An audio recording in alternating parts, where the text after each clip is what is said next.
Kami mau belajar akan kebenaran firman-Mu ya Tuhan. 主啊，我们要学习你的真理， Kami mohon Allah Roh Kudus menolong dan memampukan setiap kami, 恳求主帮助我们每一个人， supaya kami dapat memahami, mengerti, dan melakukan kebenaran firman-Mu di dalam keseharian kami. 使我们可以明白，可以在每一天的生活当中活出来。 Berkati setiap kami, baik yang menyampaikan maupun yang mendengarkan. 求你帮助我们每一个人，无论是传讲的或者是领受的， Agar kami boleh bersama-sama belajar, tunduk, dan taat kepada kebenaran firman-Mu. 使我们大家都能够认真的来听、来接受。 Demi nama Tuhan kami, Yesus Kristus, kami berdoa. 我们奉耶稣基督的名字要祷告。 Amin. 阿门。 Silakan duduk Bapak Ibu jemaat sekalian. Saudara, mari kita membuka firman Tuhan dari Injil Yohanes pasal 3. 让我们打开圣经约翰福音第3章， Pembacaan kita Injil Yohanes pasal 3 ayat 1 sampai 21. 从第1到第21节。 Tetapi pada saat ini kita hanya membaca ayat 16, 17, dan 18 saja. 但是我们只念16、17、18节。 Nanti Bapak Ibu bisa membaca keseluruhan bagian ini ayat 1 sampai 21 di rumah. 在家里，你可以从第1到第21节自己念。 Injil Yohanes pasal 3 ayat 16, 17, dan 18 akan dibacakan di dalam bahasa Mandarin. 我们用华语念。约翰福音3章16节：神爱世人，甚至将他的独生子赐给他们，叫一切信他的不至灭亡，反得永生。因为神差他的儿子降世，不是要定世人的罪，乃是要叫世人因他得救。信他的人不被定罪，不信的人罪已经定了，因为他不信神独生子的名。 Saudara, satu kali seorang jemaat ngomong sama pendetanya. 有一次有一个信徒向他的牧师发问题。 Pak Pendeta, saya rasa ibadah, renungan, baca, dengerin khotbah kayaknya nggak ada gunanya. 他说：“牧师啊，我觉得这些讲道啊，这一切我所领受的，好像没有益处了。 Jangankan khotbah bulan lalu, minggu lalu aja saya lupa, Pak. 不要说上个月你所讲的道，上个礼拜的道我都不记得了， Apalagi tahun lalu. 更何况是去年你所讲的道， Waduh, nggak inget, Pak. 我根本记不起来了。 Saya rasa kayaknya ibadah nggak berarti deh. 我觉得这样的敬拜是没有意义的。” Saudara, lalu si pendeta dengan bijak dia menjawab 牧师 pertanyaan. 很有智慧的回答。 Pak, saya juga nggak inget kemarin istri saya masak apa. 他说：“先生啊，我也不知道昨天我妻子煮了什么样的菜， Apalagi minggu lalu. 更何况是上个礼拜他所煮的菜， Nggak tahu dia masak apa. 我也不知道他煮了什么菜。 Tapi yang pasti, Pak, 但是有一样是确定的。” yang saya tahu adalah hari ini kalau saya sehat itu karena masakan istri saya. 我知道今天我过着一个健康的生活，乃是因着我的妻子煮好的菜。 Yang dia masak berarti sehat dan bergizi. 她所煮的菜是好的，是有营养的。 Nah, saudara, biarlah setiap kita boleh memahami bahwa di dalam perenungan-perenungan firman Tuhan yang kita dengarkan, 让我们每一个人能够清楚明白每一个我们所听到的道。 kita mungkin nggak ingat judulnya, 可能我们不记得它的这个题目， kita mungkin banyak tidak ingat bagian-bagian firman Tuhan yang dibahas. 可能里面很多所讨论的我们记不清楚了。 Tapi biarlah semuanya itu menjadi asupan yang bergizi bagi kehidupan kerohanian kita. 但愿这一切所听的能够成为我们属灵生命的营养， Untuk kita bisa tetap siap, kuat menghadapi perubahan zaman dan tantangan-tantangan di dalam dunia ini. 使我们能够成为装备自己，成为可以面对一切世代挑战的。 Nah, saudara, kita bersyukur kita hari ini sudah memasuki minggu kedua daripada masa Prapaskah. 在这个我们已经进入第2个星期了。 Saudara, di minggu kedua ini kita dibawa kembali untuk semakin dekat dengan salib Tuhan. 我们应该是更加的接近主的十字架。 Saya mengajak kita, mari kita akan bersama-sama merenungkan tema hari ini, yaitu Allah mengasihi dunia. 今天我们的题目就是说，神爱世人。 Saudara, setidaknya ada 3 bagian yang kita mau pelajari pada pagi hari ini. 今天早上我们要学习3段的事情， Apa itu, saudara? 是什么呢？ Saudara, yang pertama ketika kita membaca Injil Yohanes pasal 3 ayat 1 sampai 21. 当我们念约翰福音3章从第1到21节的时候， Ini merupakan kisah percakapan antara Nikodemus dengan Tuhan Yesus. 这是一段的讲话，是尼哥底母和主耶稣的对 Dari 话。 percakapan Nikodemus dengan Tuhan Yesus, bagian pertama yang ingin kita pelajari adalah 那么我们要学习尼哥底母和主耶稣的第一段的对话是什么呢？ Saudara, Allah menyelesaikan masalah terbesar manusia. 就是神已经解决了人的最大的事情。 Saudara, seringkali dalam perjalanan hidup kita bertanya-tanya, masalah terbesar apa yang telah Tuhan selesaikan?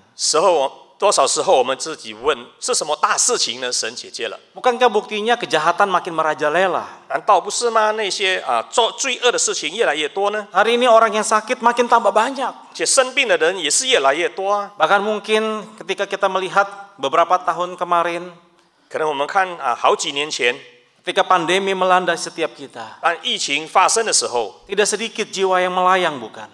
多少的这个生命已经逝去了。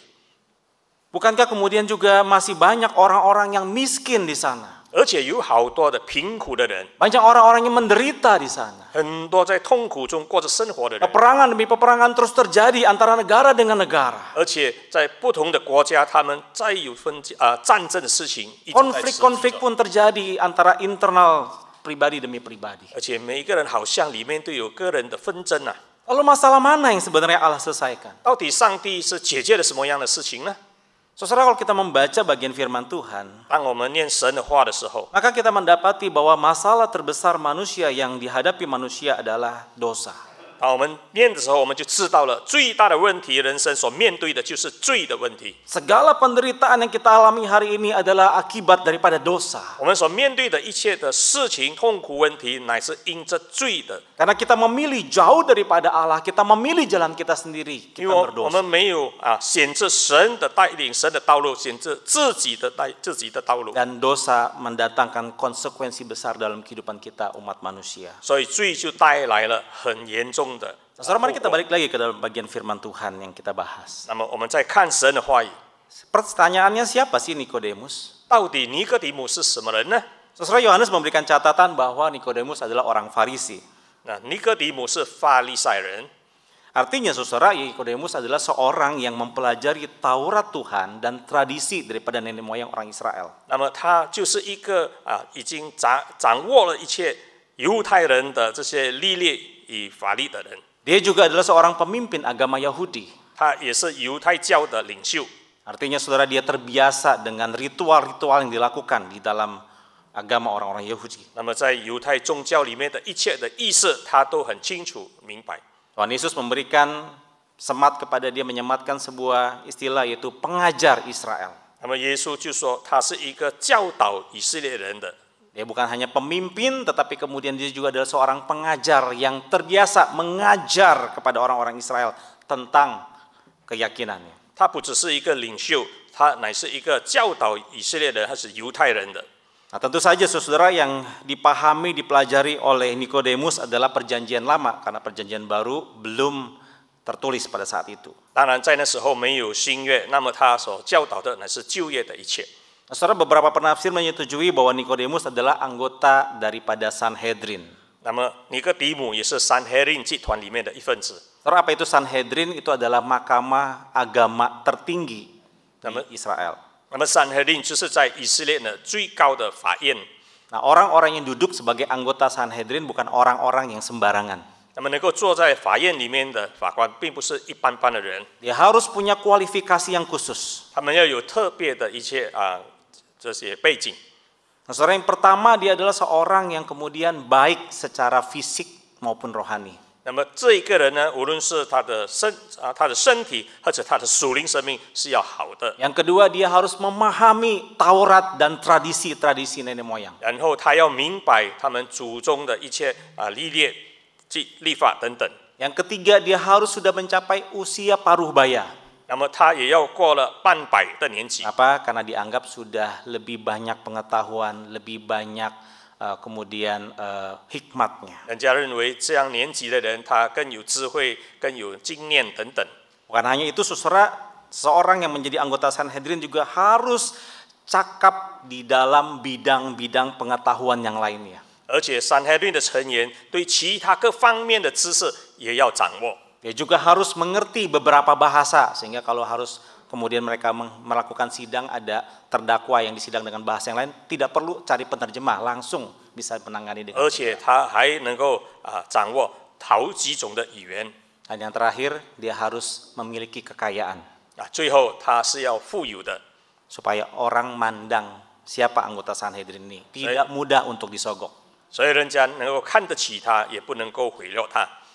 Nah, saudara bisa bayangkan seperti apa Nikodemus itu. 所以你可以想想这一个人是什么样的人， Ini bukan sembarangan orang. 并不是一般般的普通人。 Karena itu sebabnya kemudian Yohanes mencatat Nikodemus malam-malam datang kepada Tuhan Yesus. 所以约翰记载说，在很深夜的时候，尼哥底母来见耶稣。 Tentu saja karena statusnya dia khawatir ada orang lain melihat dia sehingga dia bisa menjadi bulan-bulanan. 因为他害怕有人看到他出现在耶稣的面前。 Nah, saudara, kedatangan Nikodemus kepada Tuhan Yesus merupakan sebuah kedatangan yang dilandasi oleh kegelisahan daripada hatinya. 其实他来见耶稣呢，就代表着他心里有焦虑了。 Saudara, dia mempelajari kitab suci. 他想认识清楚 Dia mempelajari Taurat 经 Tuhan. 这是神的历练。 Tapi ketika dia mendengar Tuhan Yesus mengajar, maka dia merasa ada sesuatu yang perlu dipertanyakan. 当他听到耶稣基督教导的时候，他觉得好像有一些他需要更深的认识的。 Karena apa yang disampaikan oleh Yesus tentu berbeda dengan selama ini yang kemudian dia dengarkan dan dia pelajari. 因为主耶稣基督所做的教导呢，是这一生以来他没有听过的。 Maka dalam perjumpaannya dia berkata, Rabi, kami tahu engkau datang sebagai guru yang diutus Allah. 所以他就对着主耶稣说：“拉比啊，你是神所差派来的吧？ Sebab tidak ada seorang pun yang dapat mengadakan tanda-tanda yang kau adakan jika Allah tidak menyertainya. 因为你所做的一切，如果神不与你同在，是不可能发生的。” Saudara, di tengah kegemparan situasi pada waktu itu, 在那时候发生很多的惊恐的事情， orang-orang yang mulai membicarakan siapa Yesus, 人家就在讨论到底主耶稣是谁呀？ apa yang Yesus lakukan. 他们做的是什么呢？ Saudara, kemudian hal ini kemudian menarik daripada perhatian Nikodemus. 那时候这些事情呢，已经吸引了尼哥底母。 Dan dia meyakini bahwa apa yang Yesus lakukan itu nggak mungkin datangnya dari yang lain, tapi pasti dari Allah. 他知道耶稣所做的一切，并不是从别的地方而来的，乃是从神那边所来的。 Maka dia bertanya kepada Yesus. 所以他就这样的对耶稣发问了。 Saudara, seolah-olah Yesus seperti membaca pikiran Nikodemus. 主耶稣好像能够读得懂尼哥底母的思想。 Maka Tuhan Yesus langsung berkata kepada Nikodemus, Aku berkata kepadamu, sesungguhnya jika seorang tidak dilahirkan kembali, ia tidak dapat melihat kerajaan Allah. 主耶稣就直接对他说：“如果一个人没有重生，他就不能够进入神的国。” Saudara, kemudian Nikodemus melanjutkan pertanyaannya seolah-olah dia seperti ditangkap oleh Yesus. Dia berkata, Tuhan, bagaimana mungkin seorang yang sudah tua dapat dilahirkan kembali? 那么尼哥底母就说：“人如果已经老了，如何能重生呢？” Saudara, pertanyaan Nikodemus itu satu pertanyaan yang lahir dari hukum logika. 这是一个很逻辑的问题。 Tentu saja kita memahami Nikodemus bukan lagi usia muda. 我们知道尼哥底母的年纪已经不小了， Seorang yang sudah parubaya. 他已经超过半百了。 Dan dia bertanya dengan jelas kepada Yesus, bagaimana mungkin saya mendapat kelahiran kembali kalau saya udah usia demikian? 他对耶稣说：“像我这样的年纪，如何可以重生呢？ Apakah saya perlu kemudian kembali ke dalam rahim ibu saya dan dilahirkan? 是不是我需要再进入母腹生出来吗？” Saudara, tentu saja pertanyaan Nikodemus ini bukan pertanyaan sarkas yang penuh dengan ejekan kepada Yesus. 当然，他所做的发问的问题并不是讽刺性的， Tapi satu pertanyaan keingintahuan dalam kegelisahan hati Nikodemus. 是他心里面很想知道的一个好奇的问题。 Maka Tuhan Yesus berkata, sesungguhnya kalau seseorang tidak dilahirkan dari air dan roh, ia tidak dapat masuk ke dalam kerajaan Allah. 所以耶稣就说：“我实实在在的告诉你，人若不是从水和圣灵生的，就不能进神的国。” Saudara, Tuhan Yesus mengajak Nikodemus untuk melihat 耶稣邀约尼哥底母看， ketika seseorang dilahirkan secara lahiriah, 如果一个人很自然的出生， maka seseorang itu tidak punya peranan apapun, andil apapun di dalam kehidupan dan lahir itu. 那么这个人呢，在出生的这个过程，他根本没有什么作为， Kita tidak pernah bisa memilih kita dilahirkan oleh siapa, bukan? 因为我们不能选择或者是谁把我们生出来的， Kita juga tidak bisa menentukan jam berapa kita akan lahir, bukan? 而且我们也不能够界定几时出生的。 Nah, tentu saja kalau sekarang dengan metode sesar mungkin lebih mudah ya. 现今时代当然是可 Tapi 以， tetap si anak yang dilahirkan tidak bisa memilih jamnya. 所以这个出生的孩子不能够选择 Dia 出 tidak 生 bisa 的时间 berdiskusi sama orang tuanya, Mama tanggal 7 aja, jam 7. 他不能够跟母亲说7号7时生， Tetapi kelahiran itu terjadi begitu. 但是这个出生呢就很自然的。 Maka saudara, Tuhan Yesus mengajak Nikodemus bahwa seperti demikianlah kamu tidak mengambil bagian di dalam kelahiran lahiriah.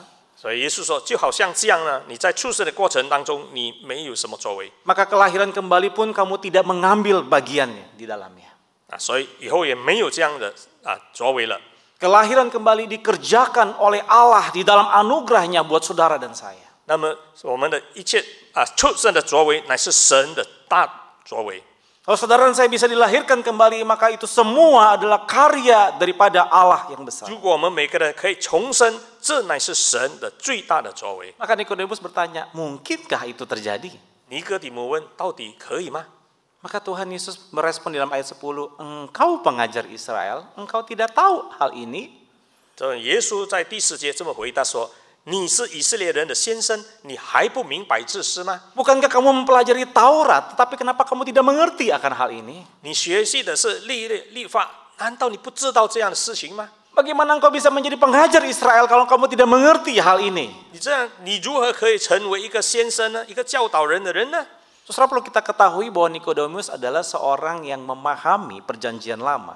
那么尼哥底母是一个很明白旧约的。 Maka ketika Yesus menjelaskan tentang masalah terbesar manusia adalah dosa, Yesus mengajak Nikodemus untuk melihat ke dalam perjanjian lama. 当耶稣讨论人的罪恶的时候，他是要求尼哥底母去重新看这个旧约。 Saudara, kita tahu bahwa di dalam Kejadian pasal 3 manusia telah memberontak kepada Allah dan berbuat dosa.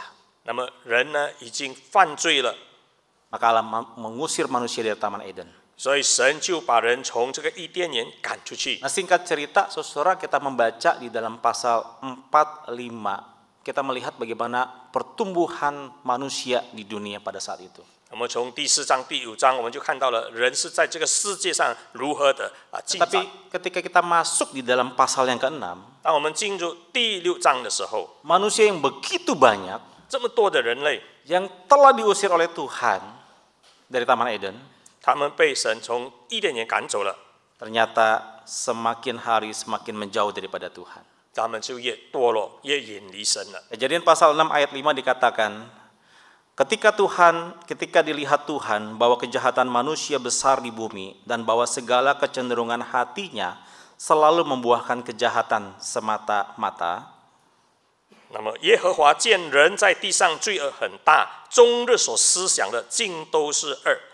Maka kejadian berikutnya, saudara, adalah Allah kemudian mendatangkan air bah. 所以最后呢，神就给了一个这个大水淹了他 Saudara 们。 perhatikan, sebelum air bah datang, maka dikatakan kecenderungan hati manusia selalu membuahkan kejahatan. 那么在还没有被水淹死的时候，人的罪恶是最大的。 Manusia yang berdosa, kecenderungan hatinya selalu ingin melakukan kejahatan. 人的心里面时刻的想着如何的去作恶。 Di dalam anugerahnya Allah memilih Nuh, istrinya, ketiga anaknya, dan ketiga menantu. 所以神呢，在他的怜悯当中，就选择了挪亚一夫妇，还有他的三个孩子。 Kemudian Allah membinasakan manusia dengan air bah. 那么上帝就用洪水把人完全的淹灭了。 Nah, ketika kita membaca dalam pasal 8, 然后我们看到第八章的时候， ketika air bah itu sudah turut, 当那个洪水已经降下来了， saudara, Allah memberikan janji kepada Nuh dan anak-anaknya 那么上帝就给挪亚一个承诺， bahwa Allah tidak akan pernah mendatangkan air bah lagi. 神永远不会再用洪水来伤害。 Saudara perhatikan di dalam Kejadian pasal 8 ayat 21 bagian yang B. 我们看创世纪第8章第21 Tuhan 下 berkata 半节， demikian. Aku takkan mengutuk bumi ini lagi karena manusia, sekalipun yang ditimbulkan hatinya adalah jahat dari sejak kecilnya, dan aku takkan membinasakan lagi segala yang hidup seperti yang telah kulakukan. 我不再因人的缘故诅咒地，人从小时心里怀着恶念，也不再按着我才行的灭各种的活物了。 Saudara, ternyata setelah peristiwa air bah pun tidak mengubah manusia yang berdosa itu. 经历这个大洪水的灾难之后，人还是没有悔改。 Dalam pasal 8 dikatakan hati manusia adalah jahat sejak kecilnya. 第8章说，人的心是越来越可恶的， Manusia terus-menerus hidup di dalam dosa.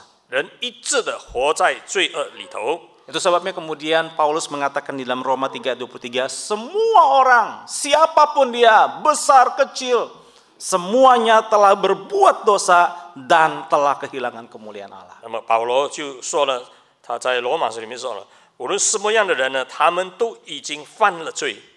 Dan inilah masa terbesar kita, saudara. 这是我们人类最大的问题， Ini masalah yang tidak pernah bisa kita selesaikan. 是我们人自己不能够解决的。 Kalau masalah kemiskinan kita bisa kemudian bahu-membahu bergandengan tangan untuk mengentaskan kemiskinan. 如果是贫穷的问题呢，人能够一起的来努力，把这生活创造得更好。 Kalau itu masalah perekonomian, kita bisa mengumpulkan para orang-orang yang jago di dalam ekonomi untuk membuat dan menata kembali ekonomi kita makin baik. 如果是经济上的问题呢，人也能够召集一切的经济学家一起的创造更好的。 Tetapi masalah dosa, 但是关于罪的问题， tidak satu manusia pun yang bisa menyelesaikannya. 没有任何一个人能够解决。 Sekali lagi firman Tuhan mengatakan, kecenderungan hati manusia sejak kecil selalu ingin melakukan yang jahat. 那么圣经告诉我们呢，人从小到年长都一直想着犯罪作恶。 Nah, saudara, kita mengenal seorang raja Israel yang bernama Daud. 那么我们知道以色列的君王叫做大卫王。 Saudara, satu kali Daud melakukan dosa di hadapan Tuhan. 有一次他在神的面前犯了罪， Dia berzina dengan Betsheba. 犯了奸淫的罪。 Dan kemudian saudara bukan hanya berzina, tapi untuk menutupi dosanya, dia kemudian merancangkan pembunuhan terhadap suami Betsheba. 为了遮盖他自己所做的罪，他就犯了杀人的罪。 Nah, saudara, setelah semua peristiwa itu terjadi, setelah Betsheba menjadi istrinya secara sah, setelah istri itu juga melahirkan anak yang hasil perzinahannya, 这一切事情的进展，就是说这个别是巴呢成为了大卫王的妻子，又生了一个孩子。 maka Tuhan mengutus nabinya datang kepada Daud. 那么神就差派了他的先知拿单去见大卫。 Tuhan marah sama Daud. 神对大卫发愤怒了。 Maka saudara, di dalam teguran itu Daud bertobat. 在被神责备当中呢，大卫他悔改了。 Mazmur 51 mencatat akan pertobatan Daud. 那么诗篇51篇记载大卫王的谦悔。 Dia berkata kepada Tuhan, bersihkan aku daripada dosaku ya Tuhan. 他说：“神啊，求你掩面不看我的罪，涂抹我一切的罪孽。 Basuhlah aku, maka aku menjadi lebih putih. 求你为我造一个清洁的心。” Saudara, Daud meminta kepada Tuhan supaya Tuhan membersihkannya, menyucinya. 他恳求神洁净他的心。 Saudara, dia menyadari bahwa dia adalah orang yang berdosa di hadapan. 他知道他在神的面前，他是一个罪恶的人， Dia tidak mungkin selamat, dia harusnya mati binasa. 他不可能呢被拯救，他应该是向着死亡而 Tapi 去。 kalau dia masih bisa hidup, dia menerima anugerah Tuhan. 如果他可以继续的活着，那么这是神的莫大恩典。 Maka dia memohon agar Tuhan membasuh, membersihkannya. 那么他恳求神来洁净他， Memberikannya hati yang baru. 赐给他一个新的心。 Dan itulah yang dijanjikan oleh Tuhan kepada umat Israel di dalam kitab Yehezkiel. 所以在以西结书里面，我们可以看到， Ketika Allah menghukum umatnya dan Allah berkata kepada Nabi Yehezkiel, 那么神就跟以西结先知说： Aku akan memberikan hati yang baru dan roh yang baru di dalam batinmu. Aku akan menjauhkan dari tubuhmu hati yang keras dan kuberikan kepadamu hati yang taat. Rohku akan kuberikan diam di dalam batinmu dan aku akan membuat kamu hidup menurut segala ketetapanku dan tetap berpegang pada peraturan-peraturanku dan melakukannya. 以西结书36章26节，我也要赐给你们一个新心，将心灵放在你们里面，又从你们的肉体中除掉死心，赐给你们肉心。我必将我的灵放在你们里面，使你们遵从我的律例，谨守遵行我的典章。 Tanpa hati dan roh yang baru, tidak mungkin manusia dapat menyembah Allah dengan benar. 如果人没有一个新的心和灵呢，我们不能够认真的去明白接受主。 Dan janji itu digenapi kepada Yesus Kristus. 那么耶稣基督就成为了答应我们这一切的应许的。 Maka Tuhan berkata, kamu perlu dilahirkan kembali kalau kamu mau melihat kerajaan Allah. 所以耶稣说，如果你要看到神的国，你就要重生。 Karena hati manusia kecenderungannya selalu ingin melakukan dosa. 因为人的心呢，就是一直想犯罪作恶。 Dan hati serta roh yang baru yang Allah berikan itu adalah anugerah Allah yang kita peroleh, bukan karena usaha kita. 但是神给了我们一个新的心和新的灵，这不是我们自己去努力争取的，乃是神白白给予我们的。 Jadi masalah dosa ini harus diselesaikan dengan Allah sendiri. 所以这个罪的问题就要上帝自己亲手来解决。 Oleh sebab itu, saudara, kita melihat bagaimana caranya Allah menyelesaikan masalah dosa ini. 那么我们就看到底神用什么方法来解决这 Saudara, 个 maka 罪的 yang 问题 kedua 呢？ adalah Allah memberikan kasih yang terbesar. 就是神给我们最大的爱。 Saudara, Yohanes di dalam bagian ini menyertakan penyataan Tuhan Yesus. 那么约翰就把耶稣介绍给我们了。 Di dalam Yohanes 3 ayat 16 dikatakan, karena begitu besar kasih Allah akan dunia ini. 那么约翰福音3章16节就这么说神爱世人， Karena kasih Allah yang besar akan dunia inilah, maka dia mengaruniakan anaknya yang tunggal. 神爱世人，甚至将他的独生子赐给他们。 Apa yang membawa Kristus datang ke dalam dunia itu karena kasihnya. 是什么把耶稣基督带到这个世上来呢？乃是上帝的爱。 Apa yang membawa kemudian Kristus berjalan menuju salib adalah karena kasihnya. 是什么事情带着耶稣能够上十字架呢？也是神的爱。 Bukan karena kita begitu memukau, bukan karena kita begitu hebat sampai Allah kemudian datang mencari kita. 并不是我们人类多么的英雄，多么的伟大，而且神就来到我们当中了。 Bukan karena kesalehan hidup, bukan karena jabatan yang dipegang, maka Allah datang mencari kita. 也不是因着我们的生活或是我们的地位神而来。 Tuhan Yesus seolah-olah kemudian menampar pipi daripada Nikodemus. 这个好像主耶稣突然间就打了一巴掌这个尼哥底母的脸上， Bukan atas kebanggaan karena kamu adalah umat pilihan maka Allah datang menyelamatkan kamu. 并不是因你是显明，那么我就来到你的当中。 Tetapi karena kasihnya yang besar yang dinyatakan. 主耶稣来到我们世上，乃是因着神的爱。 Itu sebabnya saudara kalau kita mempelajari tentang kasih Allah yang besar, 当我们学习神的大爱的时候， kita banyak melihat di dalam Injil Yohanes. 我们就多多的要看约翰福音。 Bagaimana kemudian kasih Allah yang besar itu direpresentasikan sebagai kasih seorang yang memberikan nyawa bagi sahabat-sahabatnya. 那么这个神的大爱呢，就借着好像一个人牺牲自己，为了他的朋友。 Kasih yang terbesar yang Allah berikan itu seperti kasih seorang yang rela mati buat 但是 sahabat-sahabat. 最大的爱就是一个人呢，情愿为着他的朋友而牺牲自己的生命。 Maka Tuhan berkata, kamu adalah sahabat-sahabatku. 所以主说：“你是我的朋友， Jikalau kamu melakukan apa yang kuperintahkan kepadamu. 如果你实行我所做的吩咐， Dan aku telah mati buat kamu. 而且我已经为了你而死了。” Saudara, itulah kasih yang terbesar. 这是最大的爱 Saudara, kasih manusia begitu terbatas. 人的爱是有限度的。 Saudara, kita adalah ketika kita mengasihi, kita seringkali hitung-hitungan. 当我们爱一个人的时候，我们常常的在计算。 Tentu kita tidak ngomong secara langsung, 当然，我们没有直接的说出来， tapi ketika kemudian kasih yang kita berikan tidak kemudian kembali kepada kita, kita marah. 但是当我们付出这么多，而且收回这么少的时候，我们就发脾气了。 Misalnya, 比如， ketika seorang orang tua membesarkan anak, 当一个做父母的带一个孩子长大了， kita melakukan pengorbanan demi pengorbanan. 已经为孩子做这么多的牺牲了。 Saudara, kita berharap satu hari anak kita kemudian menghormati, menghargai segala usaha kita. 我们盼望有一天，当孩子长大的时候可以回报， Tapi ketika kemudian yang terjadi sebaliknya, 但是所发生的是相反的， bukankah kemudian kita marah? 我们当然是发怒了。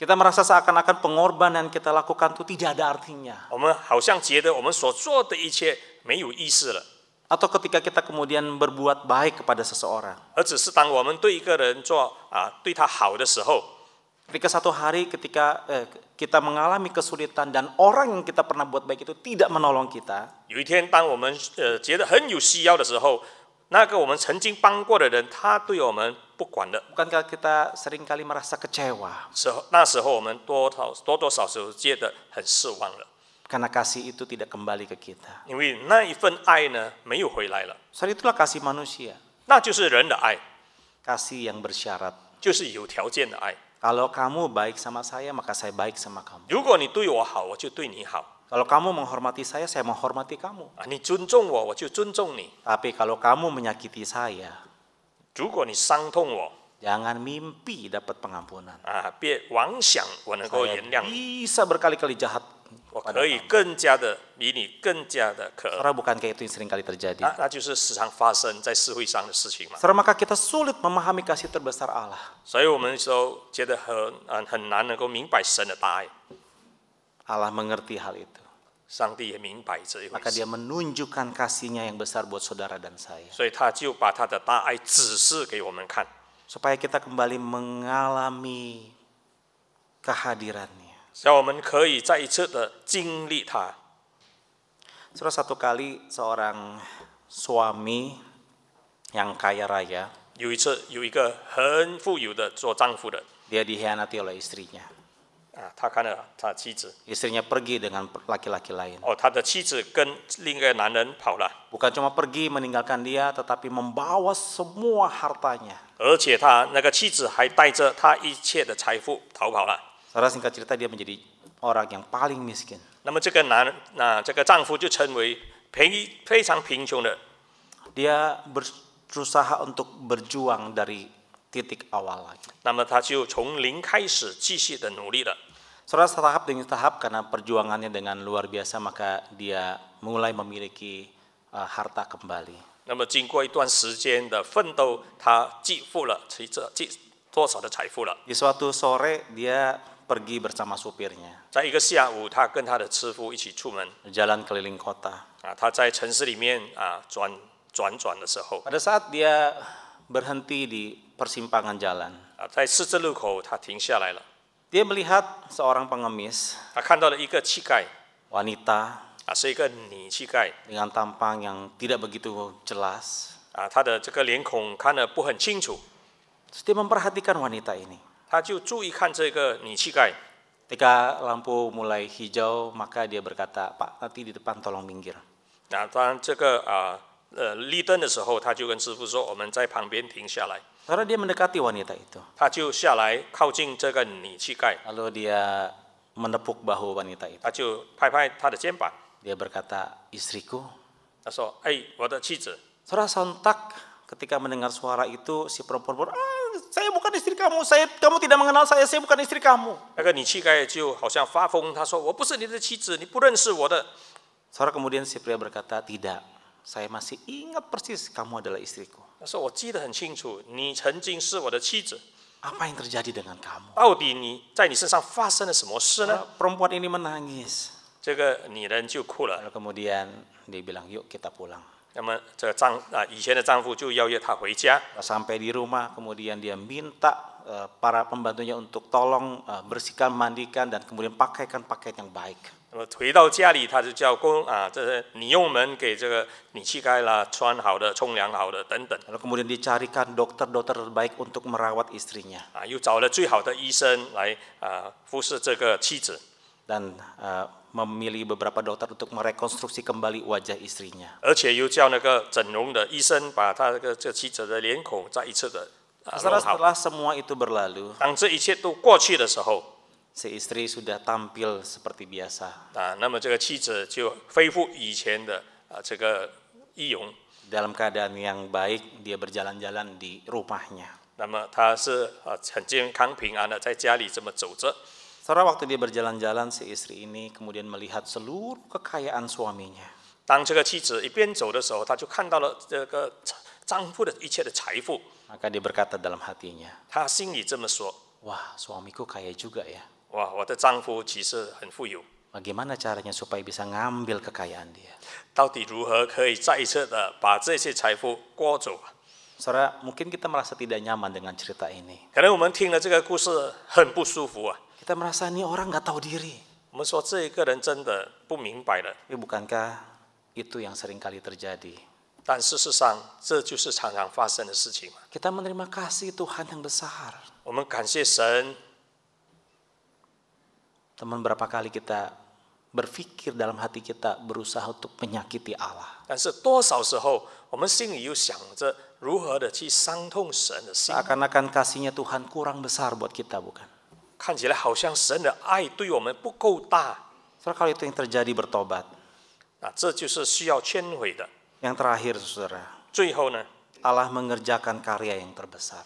神做了最大的作为。 Saudara, Tuhan Yesus berkata, seperti Musa meninggikan ular di padang gurun, demikian juga anak manusia harus ditinggikan, supaya setiap orang yang percaya kepadanya beroleh hidup yang kekal.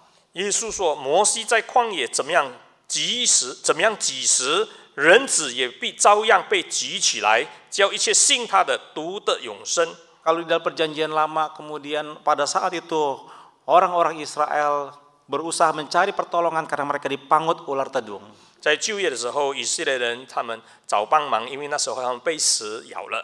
Maka Allah memerintahkan supaya Musa kemudian membuat patung ular di atas tongkat.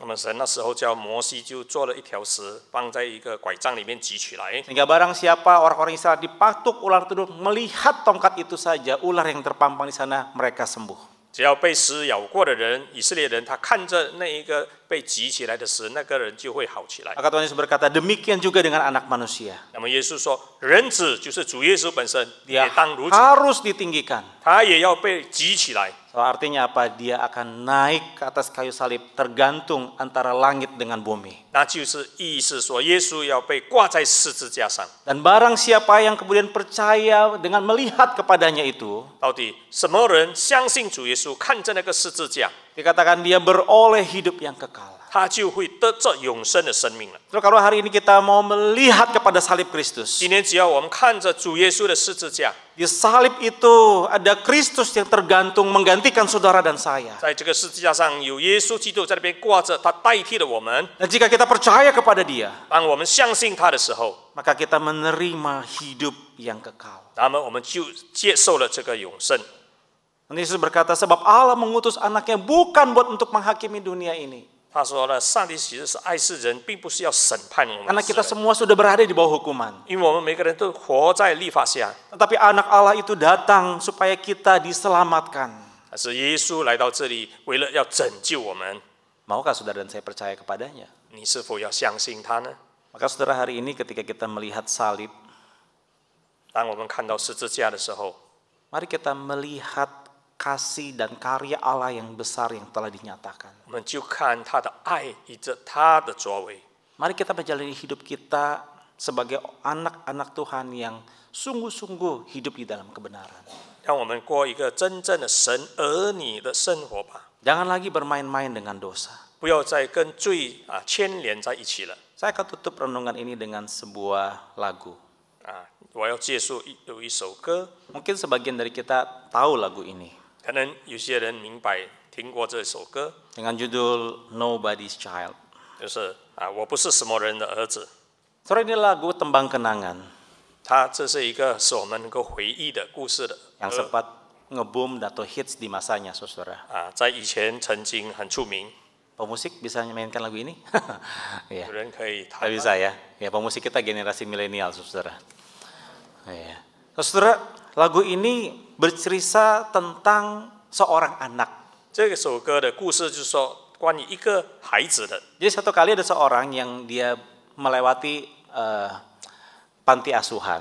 当有一个人经过这个孤儿院， Lalu dia mencoba berhenti sejenak memperhatikan di panti asuhan itu. 那个人停下来就看了这个孤儿院， Di taman itu ada banyak anak bermain. 很多小孩子在那边玩， Tapi kemudian pandangannya tertuju kepada satu anak laki-laki yang tidak ikut bermain. 但是他看到了有一个小孩子，他孤单的站在那里，没有跟其他的人玩。 Di saat anak-anak yang lain begitu bersukacita lari ke sana sini, tertawa mereka. 其他的孩子都很喜悦在那边跑来跑去啊。 Kok anak ini diam saja? 为什么单单这一个在那边？ Setelah dia penasaran, maka dia datengin dan dekati anak ini. 那么这一个人就跑过去对这个孩子， Dan dia bertanya, kenapa kamu nggak main? 为什么你不跟他们一起玩呢？ Maka anak itu memalingkan badannya, 这个孩子就转过身， Dan baru menyadari saudara bahwa anak ini ternyata buta. 原来这个孩子是瞎眼的， Dan anak ini menangis. 他哭着， Dia berkata, 他这么 saya 说。 bukan anak siapa-siapa. 我是没有人要的孩子， Saya bukan anak siapa-siapa. 我是没有人要的孩子， Saya seperti bunga yang tumbuh liar di padang. 我就好像那个在荒野的一朵花， Nggak ada ciuman dari mama. 没有妈妈的那个吻， Nggak ada senyuman dari papa. 没有爸爸的那个笑脸， Nggak ada orang yang menginginkan saya. 没有一个人爱我要我， Saya bukan siapa-siapa. 我根本什么都不是。 Orang datang ke panti asuhan untuk mengadopsi anak. 人来到孤儿院来领养孩子， Tapi ketika kemudian orang tua itu berada di depan saya, 当那些做父母的看到我的时候， karena mereka melihat saya cacat, mereka melewatkan 我 saya. 看到我是瞎眼的，他们就走过去， Saya ditinggalkan sendirian. 他们就把我留下来了。 Saya tahu mereka tidak menyukai saya 我知道他们不喜欢我， karena mereka melihat saya buta. 因为他们知道我是瞎眼的， Tidak ada tangan mama yang memegang saya, 没有妈妈的手扶着我， bahkan memeluk saya ketika saya menangis. 而且当我哭泣的时候，没有人抱着我， Saya merasa sangat kesepian. 我觉得很孤单。 Saya berharap saya mati saja. Saya berharap saya mati saja. 我认为更好的死掉， Maka dia kembali lagi ke refrennya, saya bukan anak siapa-siapa. 然后又重新的再唱这一首歌。 Saudara, ini lagu menyedihkan. 这个歌曾经很出名， Satu gambaran anak yang ditolak. 表示着一个孩子被人家拒绝了， Ditolak karena dia cacat. 就是因着他是有缺点的，被人拒 Tidak ada 绝了， seorang pun yang menginginkan. 没有一个人要他。 Saudara bisa meriletkan ke dalam kehidupan kita secara pribadi. 你可以看到在我们人生活当中跟我们有关系吗？ Saudara, bukankah karena dosa kita menjadi cacat? 因着罪，我们也是成为有缺点的， Kita orang-orang yang tidak benar. 我们是不对的人。 Tidak ada satu hal pun di dalam diri kita yang mestinya membuat Allah berpaling melihat kepada kita, bukan? 其实，在我们里面没有一样事情是可以让上帝向我们看一眼的， Tetapi karena kasih-Nya, Allah datang kepada kita. 但是因着他的爱，神来到我们当中了。 Dia bukan hanya menyambut, tapi dia memeluk setiap kita. 他不只是接受我们，而且他拥抱着了我们。 Dan dia berkata, aku mengasihimu. 他这么说：“我爱你。 Seberapa besar kasih-Mu Tuhan? ”到底神啊，你的爱是多大呢？ Sebesar ini. 就这么的大。 Dia merentangkan tangannya di atas kayu 他 salib 把他的手举给你看，十字架上挂着的手， buat pengampunan dosa saudara dan saya. 已经赦免你的罪和我的罪。 Mari kita hidup seturut dengan firman-Nya. 让我们按照神的话语过后吧， Kiranya Tuhan menolong kita. 愿神帮助我们。 Mari kita berdoa. 让我们祷告， Terima kasih untuk firman-Mu ya Tuhan. 主啊，我们要感谢你的话语， Tolong kami untuk lebih menghargai pengorbanan-Mu dalam hidup kami. 让我们更懂得珍惜你对我们所做的一切 Kami 牺牲。 Kami tidak mau menyia-nyiakan anugerah-Mu dalam hidup kami. 我们不要白白的放弃你对我们的爱， Kami mau hidup sungguh-sungguh di hadapan Engkau ya 我 Tuhan. 们要在你的面前过一个真正合神心意的生活。 Berkati setiap kami. 主啊，求你祝福我们每一个人。 Demi nama Tuhan kami Yesus Kristus kami berdoa. 我们奉主耶稣的名讲祷告了， Amin. 阿门。 Saudara, mari kita mempersiapkan hati kita